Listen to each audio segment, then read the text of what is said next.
The University of Michigan, meanwhile, becoming the latest public university to roll back DEI initiatives. They announced plans to, quote, no longer solicit diversity statements as part of faculty hiring, promotion, and tenure. A new study from the Network Contagion Research Institute finds certain DEI practices can actually escalate hostility and racial tensions. Joining me now is former Kentucky Attorney General and 1792 Exchange CEO, Daniel Cameron. The 1792 Exchange is a nonprofit organization whose mission is to develop policy and resources to protect and equip nonprofits, small businesses, and philanthropy from woke companies. Daniel, great to see you. Thank you so much for being here. Do you see a shift going on among universities and private institutions? What's happening? Absolutely, Maria. Thanks for having me on. Look, the pendulum is swinging back to sanity. A lot of companies got out ahead of their skis or over their skis in 2020 in the midst of some of the challenges that existed there, and they responded by saying they're going to give $87 billion to Black Lives Matter.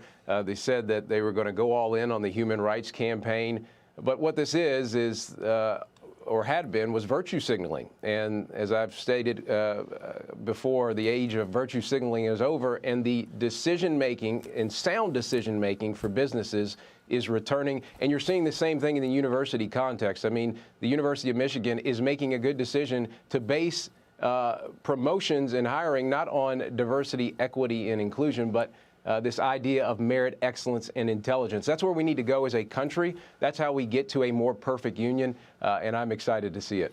Well, I mean, you would think so, and particularly with corporate America, you would think that their main,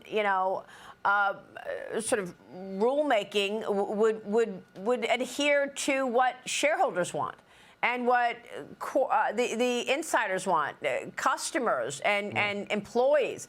The Heritage Foundation out with a new report finding 485 companies out of the Fortune 500, okay, still maintain their corporate DEI commitments. The 1792 Exchange rating over 3,100 companies based on their divisive policies, actions, and cancellation of business relationships based on viewpoints or beliefs, Daniel. I mean, what about this report that so many of them are still dug in?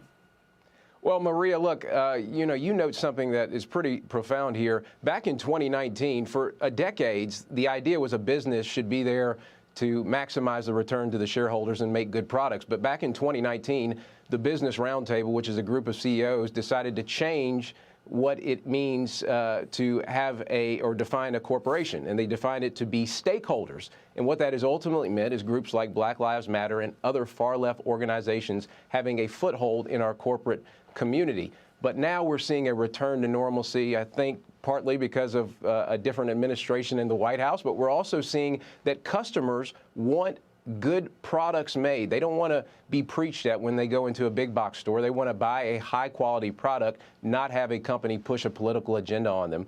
And whether it's the study that you just cite, there is incremental change happening. Look, what Walmart did was bold and courageous. And I also want to point to the fact that Hal Lawton, the CEO of Tractor Supply, he was the first one to make this bold and courageous decision. The dominoes are ultimately falling because of these courageous individuals inside of these companies. I'm excited about the future because, again, it is about getting to a more perfect union where people are not judged by their skin color, but are judged by merit, by the content of their character. That's what we all want.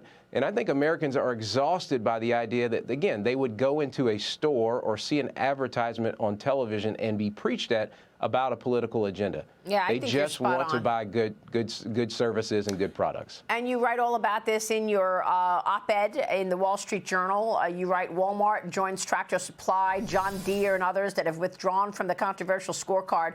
Many more, like Lowe's, Ford, Caterpillar, Boeing, have publicly committed to scaling back diversity, equity, and inclusion objectives in favor of neutral policies that don't alienate most of the workforce, customers, and vendors.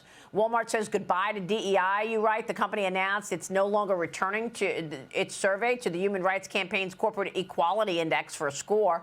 You write, American corporations don't have to yield their corporate governance to any activist group. The era of virtue signaling is over. We're entering a new age of good, sound business decisions. Walmart, Tractor Supply, and John Deere, as you write, led the way. How did this happen? I mean, were they bullied by activists to change their governance practices? Well, look, the Human Rights Campaign has gotten a foothold in companies, and what they have done is said, if you don't sign this survey, this Corporate Equality Index, then you're not being good to your employees. Meanwhile, folks are waking up to the reality is that you don't have to sign a survey to treat people well. You can treat people well, you can make good products, and you can make sure to have and maximize return on investment to your shareholders without bending the knee to far-left interest groups or advocacy groups.